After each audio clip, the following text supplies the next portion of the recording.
Unang balita, halos umabot na sa bubong ng ilang kabahayan ang baha sa Baguio City. At dahil sa walang tigil na ulan, nagkaroon muli ng landslide. Mula sa Baguio City, nakatutok live si Haji Rieta. Haji?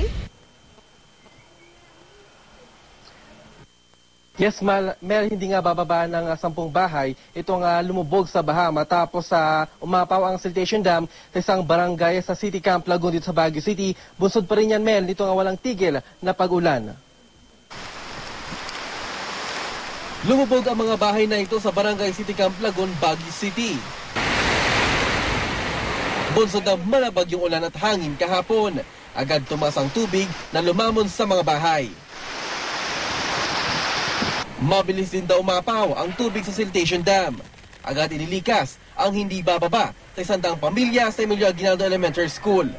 Kasamang 9 na araw na sanggol na si Baby Vernales. Po kasi kami dito na inakyat lahat ng gamit sa dito tsaka doon sa may outpost dito sa City Camp Central. Agad yung inakyat si Baby? Oo. Binalikan namin kanina ang nasabing lugar. Humupa ng baha, kaya naman ang mag-asawang ito bumalik sa kanilang nabahang bahay. Bumungad sa kanila ang kanilang mga basat nagkalat na appliances.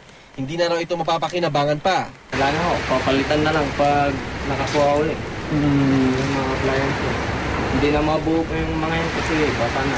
Truck-truck namang basura ang iniwan ng baha. Kung makikita nyo, ito na yung mga basura na iwan matapos nga mangyari ang isang pagbaha dito sa lugar na ito. At nakasabay nga nito nga malakas na pag-ulan, hindi agad nakalabas yung tubig mula doon sa lagusang iyon. At dahil nga sa nangyari, ay umapo yung tubig hanggang sa umabot nga, hanggang doon sa bubungan ng gusaling iyan. Tulong-tulong ang mga opisyal ng barangay para alisin ang mga basura. Matagal na raw na problema ang basura sa lugar. Lagi namin sinasabi na yung mga barangay sa upper barangays, upper barangays, masama silang magtapon kasi kami ang kawawa rito. Maya-maya bumuhos na naman ang malakas na ulan. Nakunan pa ng aming kamera ang mga bahay na wala ng baha. Pero dahil sa malakas na buhos ng ulan, lubog na naman ang mga bahay na ito. Ang baha, umabot na halos sa bubong. Sa barangay Fairview naman sa Baguio pa rin, 7 katawang inilikas matapos gumuho ang lupa na kinatitirikan ng kanilang bahay.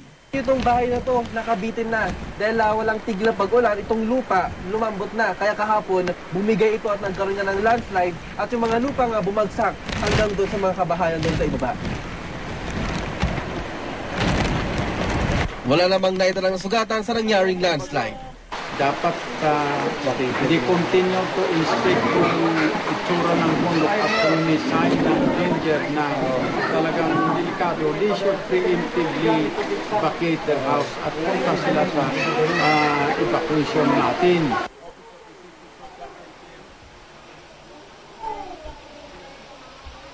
Meron sa ngayon nga ay nananatili pa rin dito sa evacuation center ang hindi bababang 100 pamilya mula sa inilikas na lugar. Mel?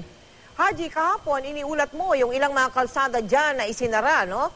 Kamusta ngayon ang kalagayan dyan, Haji? Mel, yung Cannon Road, hindi pa rin binubuksan sa mga heavy vehicles, no? Tanging mga light vehicles lang, gaya nga ng motorsiklo ang maaring makadaan doon dahil patuloy itong pagbugso ng malakas na ulan at malambot ng araw itong mga lupa sa tabi nito at maya't maya raw itong nangyayari mga landslide doon. Samantala, ang advice nitong local government ay daanan na lang itong Marcos Highway at ang Nagilan Road, itong mga lalabas at papasok ng Benguet, Mel. Maraming salamat sa iyo, Haji Rieta. Nagpakawala na kanina ng tubig ang Magat Dam sa lalawigan ng Isabela. Ayon kay Susan Espinueva, hepe ng Hydrometeorological Division ng Pag-asa, isang gate ng Magat ang binuksan para palabasin yung sobrang tubig ng dam. Hindi naman daw ito inaasang magdudulot ng baha. Gayunman, nagbigay na rin sila ng babala sa mga lugar na maaaring maapektuhan. Ang San Roque Dam naman sa Pangasinan, magpapakawala na rin ang tubig simula mamayang alas 10 ng gabi. Samantala, idineklara na ang state of calamity sa lalawigan ng Batanes dahil sa hagupit ng bagyong Hener. Nauubusan na raw sila ng bigas at gas dyan sa munisipalidad ng Sabtang. Nawalan din ng kuryente, telepono at internet sa ilang bahagi ng naturang lugar.